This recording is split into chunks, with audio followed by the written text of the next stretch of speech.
Hey guys, what's going on? Brandon here, and today, let's talk about Freakier Friday. This is the legacy sequel, I guess you could say, because the first film came out in 2003, so it's been a while, so I guess it's called as a legacy sequel, I don't know, of Freaky Friday. And I'm a fan of the first one. I grew up with the first one, so, I was born in 97, so I was 6 when the first one came out, or roughly, I don't know exactly when it was released that year, but, I was, 5 going on 6, or I was 6, and I grew up watching this movie at least, once or twice a year for, like, my first, for like, from, like, 5, 6/6 to, like, 11 or 12, so, fan of the first film. And when I heard about this, when I heard that they were doing a Freakier Friday film, I was cautiously optimistic. And I have to say, this movie is funny. This movie is funny, and that's what I wanted from it. I know that, clearly, the target audience of this is, like, families. I have no kids. But this was fun. This was really fun. The thing about this film is I really love Jamie Lee Curtis. I've always really loved Jamie Lee Curtis. Anybody who knows me, I'm a big horror fan.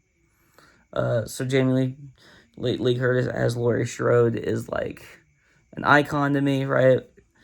And Lindsay Lohan is very good in the original Freaky Friday, and I think one of the best things about that original Freaky Friday film is the chemistry between Jamie Lee and Lindsay Lohan. And that chemistry is still there. That chemistry is still through the effing roof. That chemistry is still way up here. The chemistry still works. And the chemistry between them, both of them, and the two younger actresses who play the role of Lindsay Lohan's daughter and Lindsay Lohan's fiance's daughter, Julia Butters, who was who you would probably know from if you've seen the movie Once Upon a Time in Hollywood. She was the little girl in that. She was the child in that film who was a standout in that movie, actually. Amongst all of these incredible actors and actresses, she stood out as, like, that little girl can act. Julia Butters can act. And you know what? She is great in this film. She's going to be a superstar in the acting scene. She's going to be everywhere in a couple of years. I'm just letting you know ahead of time.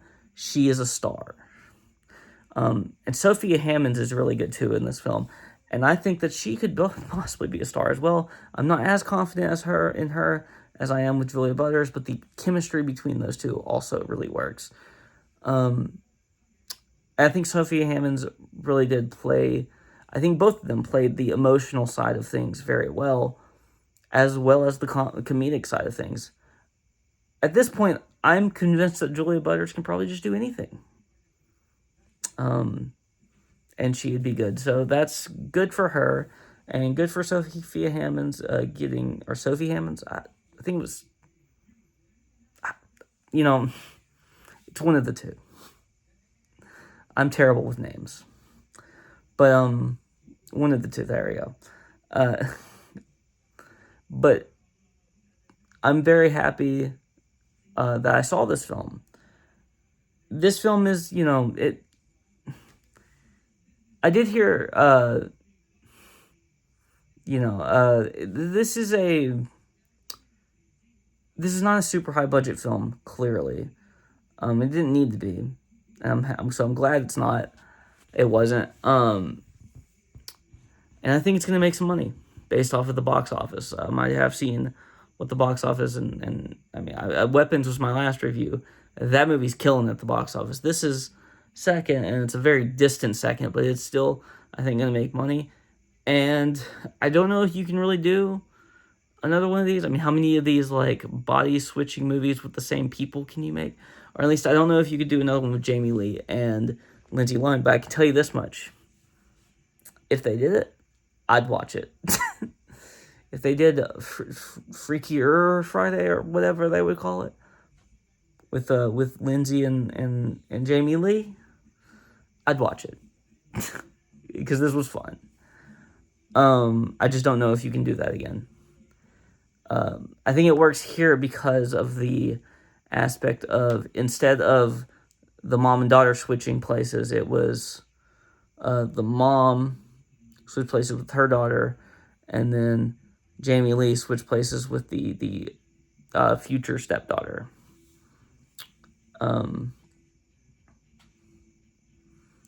So it works. It works because it's not like the same exact thing again. I mean, obviously it's very similar, but we get some very funny parts in this film, and I just don't really want to give away any of the jokes in this. There are some negatives. There's a couple of slow moments. I think that this movie is a little too long. This was not a complaint I've had recently in any of my reviews, I don't think, but it is a common theme, and it's going to be a common theme probably in a lot of my reviews, saying that this movie is just a little too long. This movie is an hour and 51 minutes. I think this movie should have been like an hour and a half. I feel like there's a few things that they could have just cut out of this film completely, and it would be just fine. Maybe like an hour and 40. I could accept that. But I think an hour and a half to an hour and 40 is like the perfect length for this film. This goes at least 11 minutes too long to me, which is, it's not a super long time, but is something. And so, that is a complaint. But it was a really fun movie, and I'm happy I saw it. The other kind of negative, I didn't really care about the Lindsay Lohan's like fiance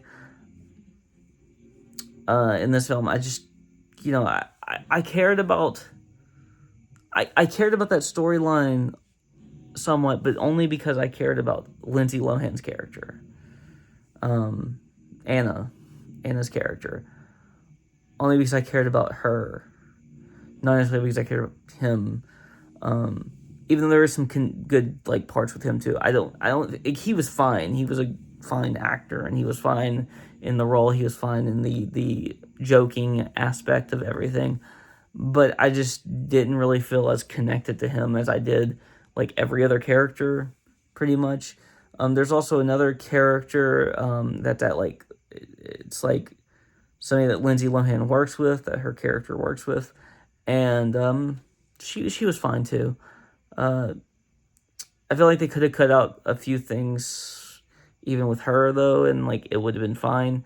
There's some things in this movie that I could definitely cut out, and that's like I think my biggest criticism, and the fact that this doesn't really feel like a theatrical film. This feels like it probably could have just been thrown on Disney Plus, and it would have been fine. But also, I'm cool with it being theatrically released.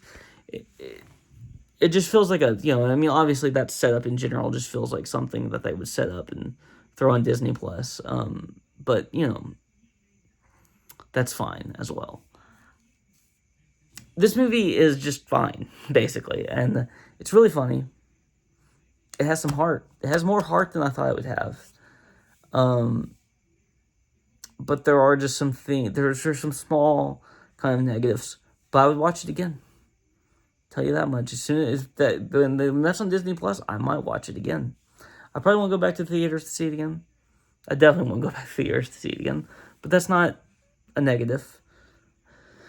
As soon as it's on Disney Plus, as soon as I can watch it at home, I will probably be popping it back on at some point. It's a really enjoyable film. That's really all to say. 7? I'm gonna give it a 7. 8.5. Solid score. Two good films I saw this weekend. Hey, listen, outside of that War of the Worlds film that I saw, that I watched for some reason, gotten a lot of good stuff lately. So I'm happy. If you like this video, please like, comment, and subscribe. Peace out.